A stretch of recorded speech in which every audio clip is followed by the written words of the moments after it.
6 figures and still poor?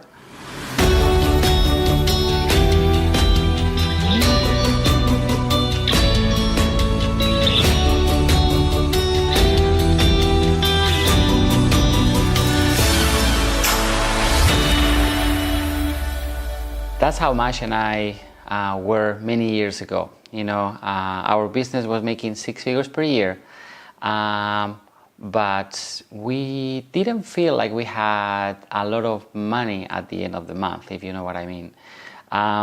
We felt like despite us making multiple six figure a year, we didn't feel like we had that much money left to invest or to do things that were gonna give us more money, right? And that's a lesson that we had to learn the hard way, because one of the biggest mistakes that most of the people do, including us obviously, is that as your income grows, sometimes we make the mistake of, let's say, growing our lifestyle and growing our expenses, right? So, for example, very simple example, when you don't have money, you basically, it's a no-brainer for you to book always an economy class ticket, right? Wherever you're flying, right? But as your business grows and you're making more money, you always have this idea of flying business class, right? As an example. What happens most of the time with business class, apart from, yes, you can get the upgrades and you can get all that, but let's say that you're not able to get an upgrade and your business is making more money, what do you think you do? Oh, I deserve to fly business class, I'm working really hard, and I think I deserve to fly business class. There's nothing wrong with it, by the way, but this is the lesson that we had to learn.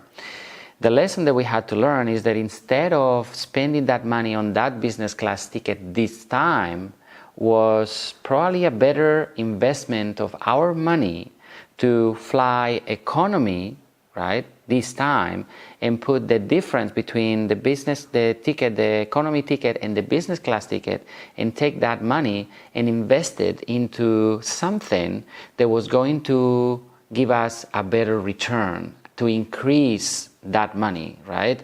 And I think that is sometimes the two biggest mistakes that people kind of make, and that we did make. The first one is to start spending more money as our income grew.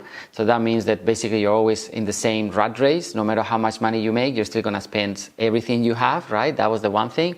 The second thing was to start spending money on things that were not going to return more money to us, right? So if I was to give myself the advice based on what I know today, looking back to when we were in the 6-figure mark and we were still kind of trying to make the ends meet sometimes, believe it or not, so we wouldn't feel so poor, what I would say to myself 5, 6, 7 years ago, to that Miguel at that time, is, Miguel, follow these basic principles. First of all, invest money in something that is going to give you long-term return. So something that if you put $10 today, in a year time you're going to have $15, and in 2 years time you're going to have $50. So something that compounds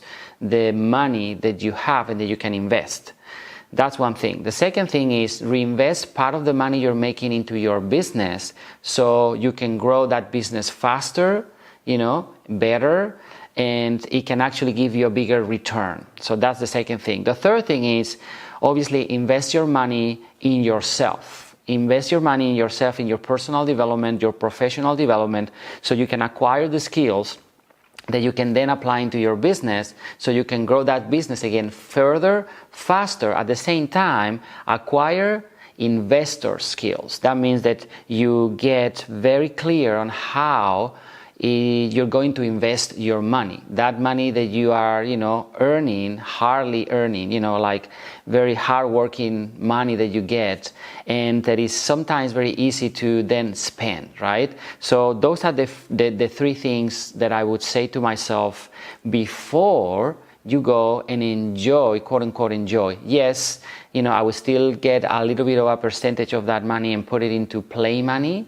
And there's so many things that you can do, obviously. But if I was to just sum it up in 3 things, invest in yourself, personal, professional development, educate yourself in, as an investor, long-term investor.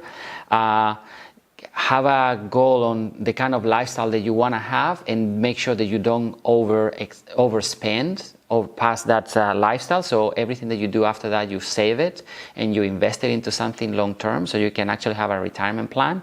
And the third thing, invest back in your business. Get a percentage of that income and invest it back into your business so you can grow it faster and better.